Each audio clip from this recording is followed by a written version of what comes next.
Mean राशि वालों, स्वागत है आप सभी का मीन मंथन यूट्यूब चैनल में। बंधुओं, चाहे कोई कितना ही मांगे, कुछ भी करे, कितना भी आपके सामने गिड़गिड़ाए, लेकिन 2024 खत्म होते होते यानी नया वर्ष प्रारंभ होने से पहले किसी को भी भूल कर भी मत दे देना अपनी यह एक छोटी सी चीज। ना ही यूं ही प्रयोग करने के लिए देना, ना ही किसी को दान में देना, और ना ही हमेशा के लिए। मतलब कि किसी भी हालत में आपको अपनी यह एक छोटी सी चीज किसी को नहीं देनी है। ऐसा क्यों? ऐसा इसलिए बंधुओं, क्योंकि पूरी साल समाप्त होते होते अंत के कुछ दिनों में आपकी कुंडली में ग्रहों के कुछ ऐसे विशेष योग बने हैं जो आपको बहुत अधिक लाभ पहुंचाने वाले हैं। कुछ ग्रहों की स्थितियां इतनी अनुकूल बन चुकी हैं कि वे आपको जीवन में बहुत आगे तक ले जाएंगी। कहने का मतलब यह है कि यह 2024 चाहे कैसा भी रहा हो, इसने कितने भी कष्ट, अड़चने और परेशानियां आपको दी हो, परंतु जाते जाते यह आपके लिए बहुत अच्छा और बेहद अनुकूल वातावरण बनाकर जा रहा है। मतलब कि हम यह कह सकते हैं कि आने वाले वर्ष के लिए आपके लिए बेहद ही शुभ संकेत मिलने शुरू हो चुके हैं और आपका आने वाला वर्ष 2025 बेहद लाभदायक और आपकी जिंदगी में खुशियां लाने वाला साबित होगा। और इसकी शुरुआत हो चुकी है 2024 के अंत के कुछ दिनों से ही। कौन से हैं वे ग्रह के योग, कौन से हैं वे ग्रह जो आपको शुभ संकेत दे रहे हैं, आपकी एक अच्छी शुरुआत करवाने वाले हैं? बंधुओं, ज्योतिष शास्त्र का एक बेहद ही महत्वपूर्ण नियम है कि जो भी ग्रह हमें शुभ संकेत देते हैं, हमारे जीवन में सकारात्मक हो जाते हैं, हमें लाभ देने लगते हैं, उन ग्रहों से जुड़ी हुई चीजें हम कभी किसी को नहीं देते हैं, ना ही उनका दान करते हैं और ना ही उनका लेन देन करते हैं। बल्कि ठीक इसके उलट, जो ग्रह हमें परेशान कर रहे हैं, हमारे जीवन में अड़चने डाल रहे हैं, उन ग्रहों से जुड़ी हुई चीजें हमें दान करने के लिए कहा जाता है। हम किसी और को यूं ही दे भी सकते हैं। जी हाँ बंधुओं, इसीलिए आपने देखा होगा कि जब कोई व्यक्ति शनि से अधिक पीड़ित होता है तो शनि के एक बहुत अच्छे उपाय के तौर पर यह भी कहा जाता है कि अपने पहने हुए वस्त्र और अपने पहने हुए जूते किसी को दान में दे दो, किसी भिखारी को दे दो, या किसी कमजोर आर्थिक स्थिति या गरीब वर्ग के किसी व्यक्ति को, मजदूर आदि को दे दो, क्योंकि शनि इनके अधिपति होते हैं और आपके द्वारा दी गई दान की इन वस्तुओं से शनि के नकारात्मक प्रभाव आपके ऊपर से कम हो जाते हैं। तो अब ऐसे में कौन से हैं वे ग्रह जो आपके भाग्य को चमकाने वाले हैं, आपकी जिंदगी में एक नई चमक लाने वाले हैं, और कौन सी विशेष सावधानियां हैं जो आपको बरतनी चाहिए ऐसे विशेष शुभ समय में? क्योंकि बंधुओं, आपकी जिंदगी में वैसे भी अच्छे समय की शुभ घड़ियों की शुरुआत बहुत ही कम होती है। मतलब कहने का यह होता है कि आपकी जिंदगी में अच्छा समय वैसे भी बहुत मुश्किल से आता है। अब यदि कहीं किसी लापरवाही की वजह से, आपकी ही किसी गलती की वजह से यह समय का भी आप लाभ न ले पाए, तो इससे बड़ी दुर्भाग्य की बात कोई और नहीं होगी। जी हाँ बंधुओं, तो बस हमारा आपसे यही निवेदन है कि इन ग्रहों की चाल को समझें और कुछ जरूरी सावधानियों को रखें। साथ ही साथ जो ग्रहों की सकारात्मक स्थितियां बन रही हैं, उन ग्रहों की सकारात्मक स्थिति का आने वाले पूरे वर्ष आप कैसे लाभ ले पाएंगे? क्योंकि कुछ दिनों तक यदि सकारात्मक स्थिति बनी रहे फिर नकारात्मक हो जाए तो फिर फायदा ही क्या है? जीवन कुछ दिनों में तो बदलता नहीं है। जीवन में बड़े परिवर्तन लाने के लिए समय लगता है। इसलिए ग्रहों की अनुकूलता का लंबे समय तक लाभ मिलता रहे, ऐसे कुछ जरूरी शक्तिशाली उपाय और कार्य भी हमें जानने चाहिए। कहने का मतलब यह है कि यह जो वीडियो कार्यक्रम हम आपके लिए लेकर आए हैं, यह न केवल आज के समय के अनुकूल है, बल्कि आपके आने वाले पूरे 2025 को भी गारंटी से आपके लिए बेहद कामयाब वर्ष बनाने वाला है। जी हाँ बंधुओं, तो बस आपको पूरे धैर्य के साथ इस कार्यक्रम को देखना है। इसी के साथ साथ बंधुओं, हम आपको बता दें कि इस कार्यक्रम के अंत में हम आपको एक ऐसा महाशक्तिशाली बेहद ही गुप्त उपाय बताने वाले हैं जो बृहस्पति, मंगल और शुक्र, इन तीनों ग्रहों की सकारात्मक ऊर्जा को आपके जीवन में लेकर आएगा और जिस जातक के जीवन में इन 3 ग्रहों ने खुशियां भर दी, उसके जीवन में फिर किसी चीज की कमी नहीं रह जाती है। और सबसे बड़ी बात बंधुओं कि यह उपाय बेहद शक्तिशाली है और हजारों लोगों के जीवन पर आजमाया गया है। अब तक हमें कोई ऐसा व्यक्ति मिला ही नहीं है जिसने यह कहा हो कि गुरुजी यह उपाय कार्य नहीं कर रहा है। तो आपको इस उपाय को जानना बेहद आवश्यक है ताकि आप पूरे वर्ष 2025 में इस उपाय के माध्यम से जो भी थोड़ी बहुत नकारात्मकता आपके जीवन में रहेगी उससे छुटकारा प्राप्त करते रहें और आपका आने वाला पूरा वर्ष खुशियों से भर जाए। जी हाँ बंधुओं, तो बस इसके लिए आपको इस कार्यक्रम को अंत तक देखना है पूरे धैर्य के साथ। बंधुओं, यह कार्यक्रम हमने बहुत ही मेहनत से आपकी कुंडली और आपके राशि के बनने वाले ग्रह गोचरों और कुछ विशेष ग्रह योगों का बारीकी से गणनात्मक तुलनात्मक अध्ययन करने के बाद तैयार किया है। तो बस हम आपसे यह चाहते हैं कि इस कार्यक्रम को आप अंत तक देखें, तभी यह आपके जीवन में परिवर्तन लेकर आ पाएगा और हमारी मेहनत भी सफल होगी। जी हाँ बंधुओं, तो उम्मीद करते हैं कि आप हमारी बात समझ रहे हैं और इस कार्यक्रम में अंत तक अवश्य ठहरेंगे। तो चलिए बंधुओं, माता रानी को याद करते हुए पूरे भक्ति भाव के साथ कमेंट बॉक्स में लिख डालिए, जय मां भद्रकाली कृपा करो। माता रानी निश्चित तौर पर आपके ऊपर कृपा करेंगी, हमें पूर्ण विश्वास है। इसी के साथ साथ बंधुओं, यदि आप इस चैनल कार्यक्रम पर पहली बार आए हैं तो आप इस चैनल को सब्सक्राइब अवश्य कर लें, चैनल परिवार के सदस्य बन जाएं। माता रानी की विशेष कृपा आपको प्राप्त होगी क्योंकि आप न केवल हमारे बल्कि माता रानी के दिव्य परिवार के सदस्य बन चुके होंगे। तो चलिए जल्दी से चैनल को सब्सक्राइब कर लीजिए, फिर आगे बढ़ते हैं। बंधुओं, हमने बारीकी से आपकी कुंडली का अध्ययन किया है और हम आपको बता दें कि ग्रहों की चाल जो पल प्रतिपल बदलती रहती है, अब कुछ इस प्रकार के योग बना रही है जो आपको विशेष लाभ पहुंचाने वाले हैं। सबसे पहला कि शनि और शुक्र की युति बनने जा रही है। 28 दिसंबर को शनि देव की युति बनने जा रही है शुक्र के साथ। पूरे 1 महीने के लिए यह विशेष योग बन रहा है। अब आप सोचेंगे कि इसमें कौन सी बड़ी बात है, तो जब शनि देव शुक्र के साथ युति बनाते हैं तो शनि देव के सकारात्मक परिणाम हजारों गुना बढ़ जाते हैं। शनि देव सचमुच में मणि देव का कार्य करने लगते हैं। ऐसा इसलिए क्योंकि शनि शुक्र के परम मित्र हैं और जब शुक्र के साथ शनि मिलते हैं तो शुक्र के स्वभाव को ही, उनके प्रभाव को ही अपने ऊपर धारण कर लेते हैं, उन्हें ओढ़ लेते हैं।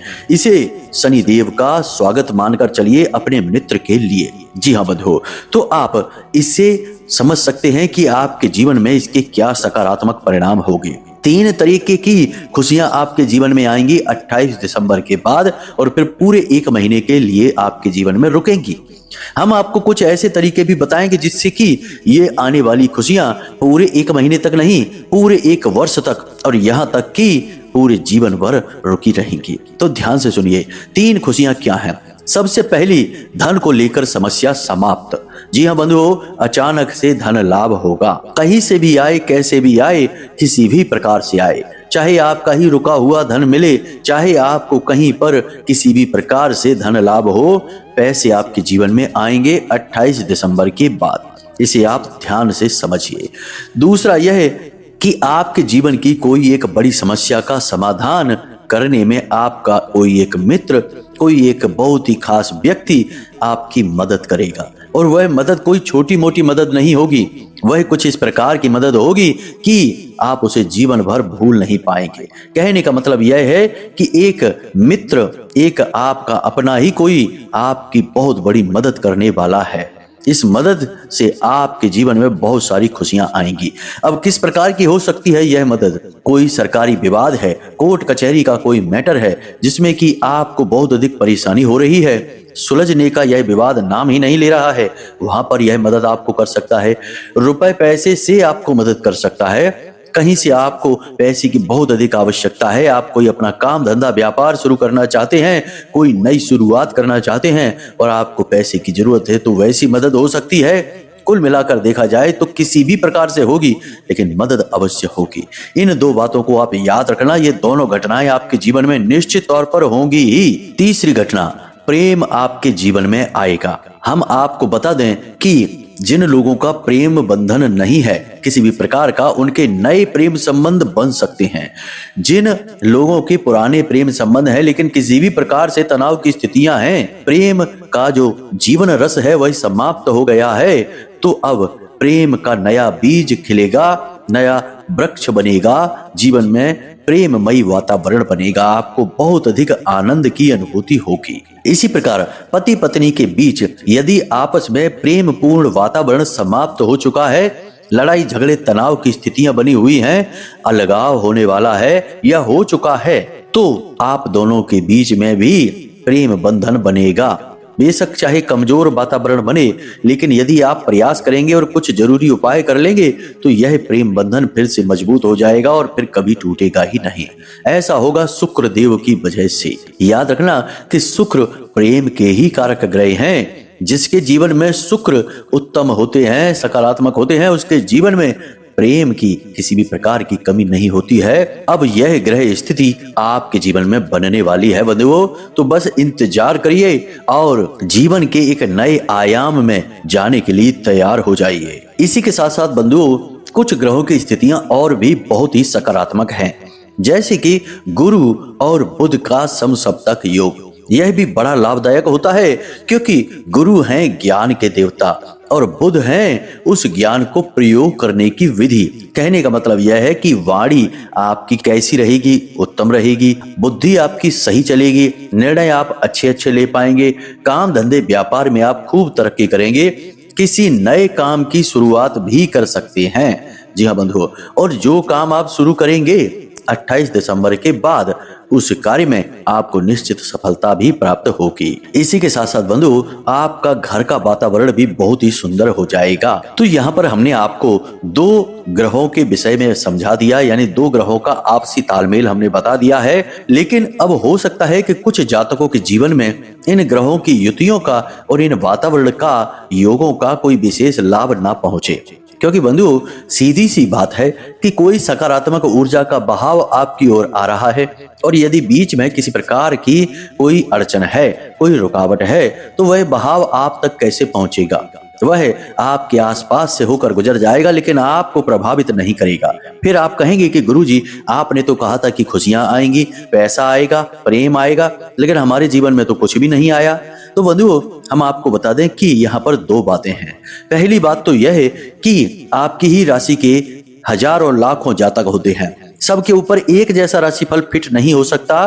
कारण इसका यह है कि आपके कर्म कैसे हैं, पिछले जन्म के आपके संस्कार कैसे हैं, आपके पितृ पूर्वज और कुल देवी देवता का आपके ऊपर कितना आशीर्वाद है। अब यदि आप गलत कार्य करेंगे, शराब पिएंगे, जुआ खेलेंगे या फिर उल्टे सीधे तरह से वाहन चलाएंगे, तो फिर इसमें ग्रहों की सकारात्मक स्थिति आपका कुछ भी भला नहीं कर पाएगी। आचरण सबसे महत्वपूर्ण होंगे, आपके विचार, आपके कर्म सबसे आगे हैं। ज्योतिष तो केवल आपको यह बता देता है कि आने वाला समय कैसा होगा।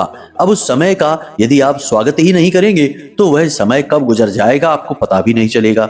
ठीक वैसे ही जैसे आपके घर में कोई बहुत ही अच्छे पवित्र हृदय वाले मेहमान आने वाले हैं और आप यदि उनका स्वागत ही नहीं करें तो वे मेहमान आएंगे ही नहीं, और आएंगे भी तो थोड़ी देर रुक कर चले जाएंगे।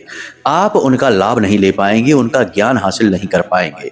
तो हमें ऐसा ही करना होगा, यानी कि अच्छा समय जो हमारे जीवन में आ रहा है उसके अनुरूप हमें कुछ जरूरी बदलाव अपने जीवन में करने होंगे, जिससे कि हमारे जीवन में जो नकारात्मकताएं हैं वे दूर होने लगे और हमें इन सकारात्मक स्थितियों का पूरा लाभ प्राप्त हो सके। जी हाँ बंधु, तो अब ध्यान से सुनिए कि आने वाले 5 से 7 दिनों में ये युग है कि इस पूरे महीने में जो अंत का समय बचा है, इसमें आपको कुछ जरूरी कार्य करने होंगे, हर हालत में करने होंगे। सबसे पहला जरूरी कार्य तो यह है कि आपको प्रतिदिन मंदिर जाना होगा। मंदिर जाने से क्या होता है जरा ध्यान से समझिए, क्योंकि कुछ लोग कुतर्की होते हैं, बड़े ही बहमी और जिद्दी होते हैं। कहते हैं कि क्या होगा मंदिर जाने से, कोई भी ज्ञान की बात बताओ तो अड़ जाएंगे, कहेंगे इससे क्या हो जाता है।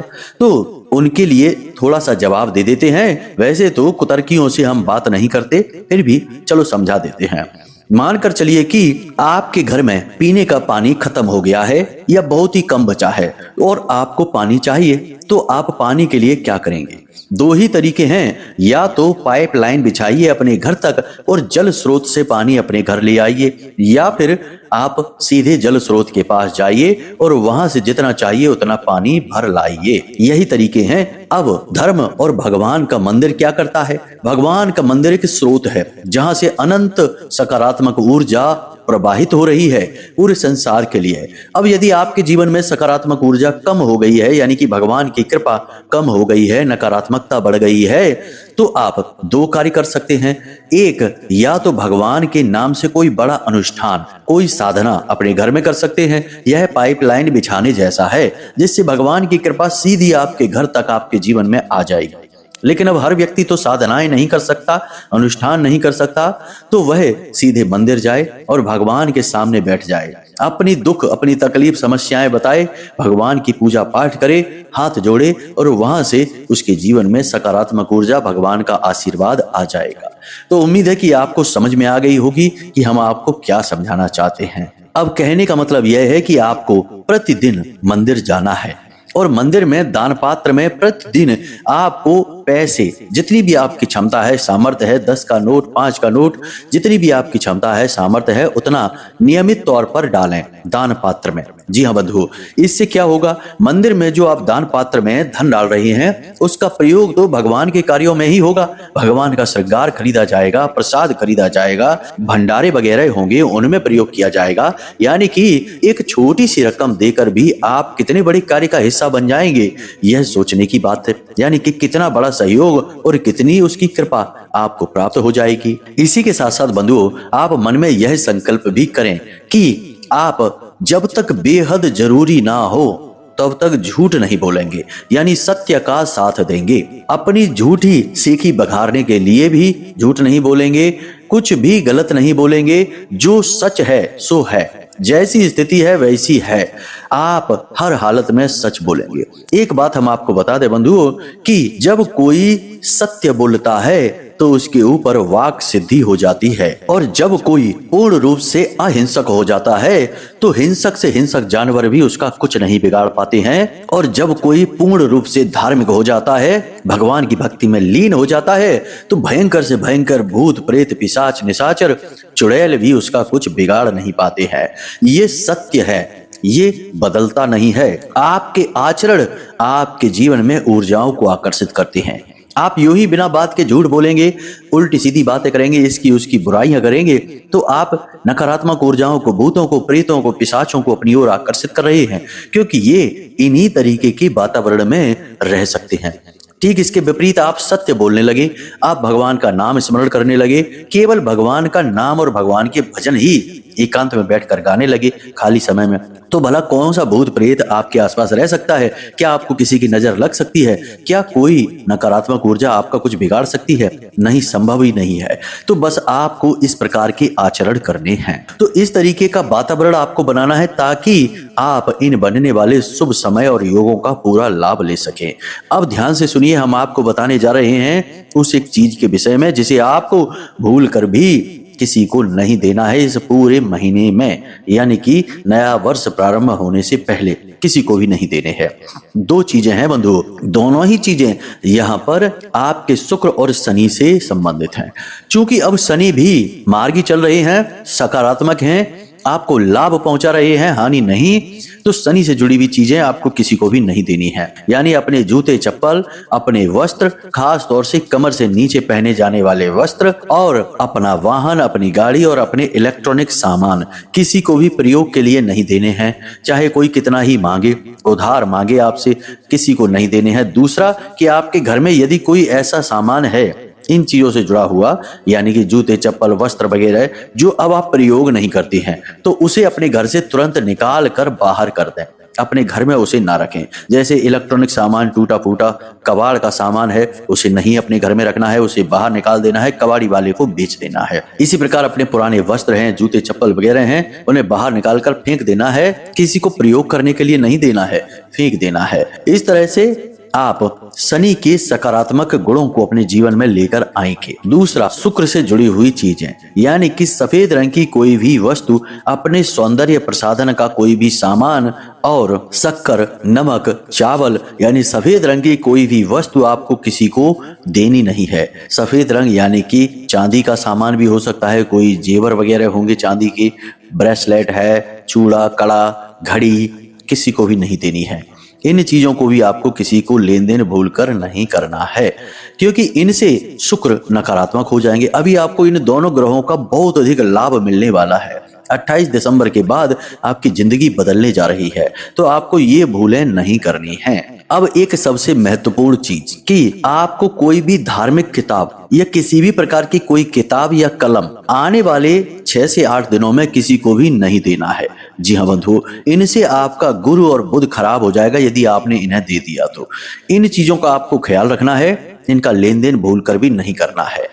हाँ, अब आने वाले समय में जब हम आपसे कह रहे हैं तो आपके जीवन में ऐसी परिस्थितियां बनेगी, ऐसा वातावरण बनेगा जब ये चीजें आपसे लोग मांगेंगे अवश्य, लेकिन आपको टाल देना है, देना नहीं है। अब हम आपको बताते हैं उस महाशक्तिशाली उपाय के विषय में जिसके विषय में हमने आपको कार्यक्रम की शुरुआत में बताया था। इसे आपको पूरे 2025 में करते रहना है, और आज जब आप इस कार्यक्रम को सुन रहे हैं तो आज से ही इसे करना शुरू कर दें। जी हाँ बंधु, तो जरा ध्यान से सुने। आपको बाजार जाना है, बाजार से भगवान गणेश की एक छोटी सी मूर्ति लानी है। मूर्ति 4 अंगुल से छोटी होनी चाहिए, मिट्टी की होनी चाहिए। इस मूर्ति को आपको लेकर आना है और इस मूर्ति पर आपको केसरिया रंग लगा देना है। अब केसरिया रंग आप कहां से लाएंगे? हनुमान जी को जो बंधन चढ़ाया जाता है, जब हनुमान जी को चोला चढ़ाया जाता है तो जो सिंदूर हनुमान जी को लगाया जाता है चमेली का तेल डालकर, उसी चमेली के तेल डाले हुए सिंदूर को, जिसे हम बंधन कहते हैं, उस बंधन को गणपति की मूर्ति पर चारों तरफ आपको लगा देना है। जी बंधु, अच्छी तरह से उसे लपेट देना है। मूर्ति को खोखला नहीं रखना है। मूर्ति यदि खोखली है तो उसके अंदर कोई भी गीली मिट्टी, स्वच्छ साफ गीली मिट्टी उसमें भर दें, मूर्ति को ठोस बना दें। अब याद रखना, मूर्ति आपको मिट्टी की लेनी है, धातु की या कांच वगैरह की नहीं, प्लास्टिक की भी नहीं लेना, भूल कर भी नहीं लेना। तो आपने ये मूर्ति ले ली, अब इसे अपने पूजा घर में लाइए और प्रतिदिन इसका पूजन करना शुरू करिए। इसका कारण क्या है? आने वाला वर्ष मंगल को समर्पित है, और गणपति का पूजन यदि आप इस विधि से करते हैं तो इससे मंगल बहुत प्रसन्न होते हैं, साथ ही साथ आपका बुध और आपका गुरु भी मजबूत हो जाता है। इसी के साथ साथ बंधुओं, आपको एक छोटा सा कार्य और करना है प्रतिदिन, कि आप जब इस मूर्ति का पूजन करें तो इसे गुड़ और चने का भोग लगाएं। साथ ही साथ एक पान का पत्ता भी, छोटा सा टुकड़ा काटकर पान के पत्ते का इसे चढ़ाएं। इस प्रकार से आप कई ग्रहों की सकारात्मक ऊर्जाओं को अपने पास लेकर आएंगे। अब पूजा के बाद आपको हल्दी का तिलक अपनी 3 जगह पर लगाना है। पहला अपने माथे पर, दूसरा अपने गले पर और तीसरा अपनी नाभि पर। इन 3 जगहों पर आप हल्दी का तिलक लगाएंगे। इससे बृहस्पति बेहद मजबूत और बेहद सकारात्मक हो जाएंगे आपके लिए, क्योंकि नाभि में भगवान श्री हरि विष्णु का, नारायण का वास माना जाता है, और देवगुरु बृहस्पति नारायण का ही एक स्वरूप है। कंठ में काली का वास होता है और मस्तक पर शिव यानी कि त्रिनेत्र का वास होता है। यहाँ पर आप हल्दी का तिलक लगाएंगे तो आपको अद्भुत सकारात्मक लाभ प्राप्त होंगे। प्रतिदिन आपको यह तिलक लगाना है। भगवान को चढ़ाया हुआ गुड़ और चने का भोग आपको प्रसाद के रूप में बाद में ग्रहण कर लेना है, और फिर अपने घर में किसी भी कार्य के लिए आप घर से बाहर निकलें, आपको अद्भुत परिणाम प्राप्त होंगे। पूरे 2025 आप इस कार्य को करते रहिए। यह वर्ष कुछ कर दिखाने का है, जीवन में बड़े बदलाव लाने का है, आपके जीवन में भयंकर चमत्कारी परिणाम लेकर आएगा। बस आपको इस उपाय को लगातार करते रहना है प्रतिदिन। कभी कभार चूक जाएं तो कोई बात नहीं है, कोशिश करें कि प्रतिदिन आप इस उपाय को करते रहें। इसके बड़े गजब के परिणाम होंगे, क्योंकि यह मंगल का वर्ष है, हनुमान जी का वर्ष है, और इस वर्ष में आप बहुत कुछ हासिल करने वाले हैं। तो उम्मीद करते हैं कि जो बातें हमने आपको बताई हैं इस कार्यक्रम में भी आपको समझ में आ गई हैं। इन बातों का प्रयोग करिए और आने वाले वर्ष को अपने जीवन का सबसे शानदार वर्ष बना डालिए। बाकी माता रानी तो हैं ही आपका और हमारा सबका कल्याण करने के लिए। इसी के साथ साथ बंधु, आज के इस कार्यक्रम को यहीं समाप्त करते हैं। यदि कोई प्रश्न आपके मन में उठे, कोई भी सवाल हो, कुंडली का विश्लेषण कराना हो, तो आप वीडियो में दिए गए नंबर पर फोन कर सकते हैं, सारी जानकारी ले सकते हैं। इसी के साथ साथ बंधु आपसे एक छोटा सा निवेदन और करना है कि जीवन को सुंदर बनाना है तो कुछ नियम अपनाने हैं। हमेशा खुश रहिए, सकारात्मक रहिए, ईश्वर में विश्वास रखिए और दिन में एक बार मंदिर अवश्य हो आइए, क्योंकि आपका कल्याण, आपका उद्धार वहीं से होना है। तो प्रेम से बोलिए जय माई की जय, मां भद्रकाली। माता रानी आपका कल्याण करें। धन्यवाद।